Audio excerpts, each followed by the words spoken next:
किसी ने पूछा, दीदी जी, ब्रह्मा भोजन का मन की शांति से क्या कनेक्शन है? तो दीदी ने कहा, राजयोगी जीवन के बहुत सारे पहलू हैं।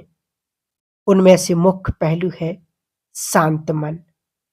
अगर मन शांत है तो जीवन में शांति है। जब मन बेचैन, अशांत और चिंतित रहता है तो शांत रहना संभव ही नहीं है। ब्रह्मा भोजन का अर्थ है वह भोजन जो सात्विक हो, स्वच्छ वातावरण में, स्वच्छ मन से, परमात्मा की याद में और प्रेम से बनाया गया हो। न केवल बनाया गया हो बल्कि परमात्मा को अर्पित भी कराया गया हो। उसको हम ब्रह्मा भोजन कहते हैं। ऐसा भोजन हमारे मन पर सकारात्मक प्रभाव डालता है, जिससे मन शांत रह सकता है। दूसरी बात, राजयोगी अर्थात खर्च नहीं करते हैं।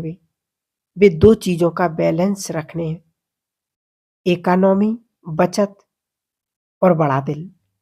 इकोनॉमी का मतलब यह नहीं कि वे कंजूस होते हैं, और बड़े दिल का मतलब यह नहीं कि वे व्यर्थ गवाते हैं। हमारा अनुभव यही कहता है कि जब हम इस प्रकार से बना हुआ भोजन प्यार से परमात्मा की याद में ग्रहण करते हैं तो वो भोजन की थोड़ी सी मात्रा अपने शरीर को अच्छी शांति देने में, भरपूरता महसूस कराने में काफी होती है। फिर दीदी जी से पूछा, आजकल हम देखते हैं कि मधुबन में 24 घंटे कोई ना कोई आते रहते हैं। उनके लिए भोजन काल के बाद में भी कुछ ना कुछ बचा के रखते हैं।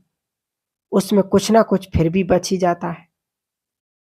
तो दीदी ने कहा, जब घर बड़ा होता है, घर के सदस्य ज्यादा होते हैं, तो घर में आने वाले मेहमान भी ज्यादा होते हैं और मालूम भी नहीं होता कि कब कितने मेहमान आने वाले हैं। तो थोड़ा तो जरूरत से ज्यादा बनाना ही चाहिए, लेकिन जरूरत से ज्यादा का मतलब यह नहीं कि बहुत ज्यादा। उसकी कोई एक लिमिट रखनी लेनी होनी चाहिए कि कितना ज्यादा बनाना है। बचे हुए भोजन को उठा करके फ्रिज में रख जाना चाहिए। उसका उपयोग अगले दिन अवश्य कर लेना चाहिए। फिर कहा दीदी से कि दीदी, सेंटरों पर रहने वाले भोजन के संबंध में क्या ध्यान दें जिससे उनका पुण्य का खाता बढ़ता जाए।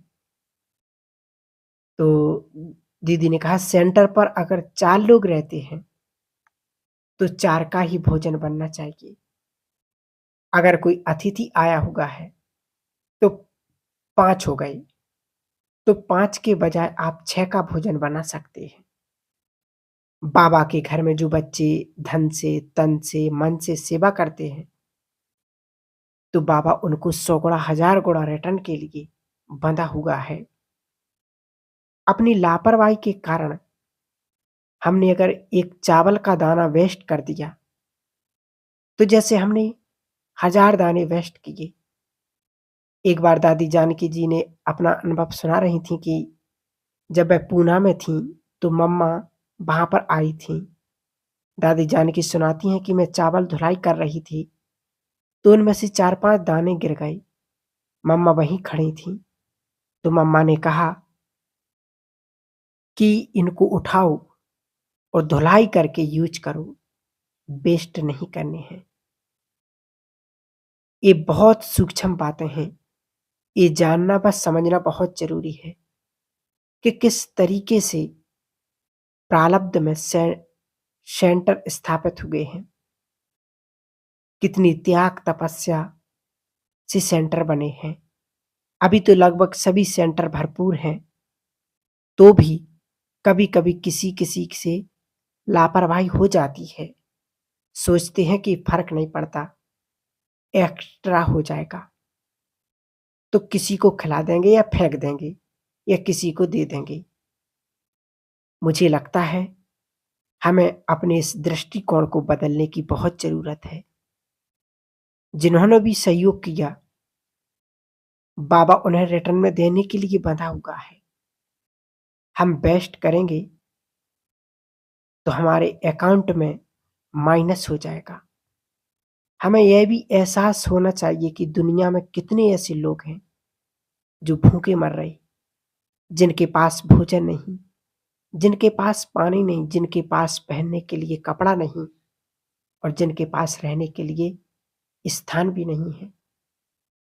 अगर हम समझते हैं कि सारी मानव जाति एक परिवार है, तो हमें वेस्ट करने की कोई अधिकार नहीं है। फिर दीदी से पूछा कि बाबा कहते हैं सात्विक आहार मतलब स्वाद में अधिक रुचि ना हो, ज़्यादा तीखा या ज़्यादा खट्टा ना हो। कई बार हम देखते हैं कि ब्रह्मा भोजन तीखा बन जाता है, खाने वालों की तबीयत खराब हो जाती है। बाबा को भोग लगा है इसलिए खा लेते हैं। इस बारे में आप क्या कहेंगे? तो दीदी ने कहा वास्तव में वह ब्रह्मा भोजन नहीं है। हम तो जगदीश भाई साहब के साथ रहे हैं। हमें मालूम है कि वे कभी भी सेंटर पर मिर्च का उपयोग करने नहीं देते थे। हमारे सेंटर पर लाल मिर्च होती ही नहीं थी।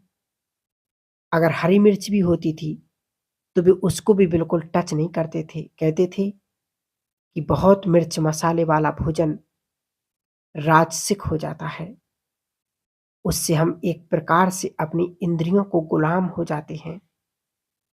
स्वाद के बस हम उस भोजन को खाते हैं। उस समय बाबा की याद कम हो जाती है या होती ही नहीं है।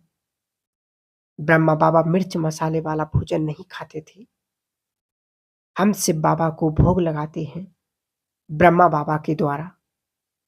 अगर बाबा से हमारा प्यार है और बाबा के लिए भोजन बना रहे, तो वह ऐसा होना चाहिए कि जिसे बाबा स्वीकार करे। रसिया में हम खाना बनाते हैं, वहां मिर्च मिलती ही नहीं। 2-3 मिर्च का पैकेट 100 रुपए का मिलेगा। यहाँ से हम ले जाते हैं मेहमानों के लिए, आधा किलो भी ले जाते तो पूरे साल चलती है। हम हरी मिर्च को फ्रिज में रख देते हैं। अगर डालनी है तो थोड़ी सी काट कर यूज करते हैं। बाबा जब आप व्यक्त हुए थे तब मैं मधुबन में थी। बहुत छोटी थी, 3 दिन भोजन नहीं बना था। 21 जनवरी को भोजन बना था मधुबन में। 800 लोग थे। इतने लोगों के भोजन के लिए केवल 7 हरी मिर्च कोटी थी। तब नहीं होता था मिर्च का प्रयोग। फिर दीदी से कहा दीदी क्या ऐसा कोई क्या करें जिससे हमारा ब्रह्मा भोजन स्वादिष्ट भी हो और तीखा भी ना हो? तो दीदी ने कहा हमेशा बाबा की याद में बना हुआ भोजन बहुत ही शक्तिशाली होता है। उस भोजन से ना जाने कितनी आत्माओं की बीमारियां, तकलीफ, दुख समाप्त हो जाते हैं। तो ऐसे ऐसे हमें भी अपने भोजन को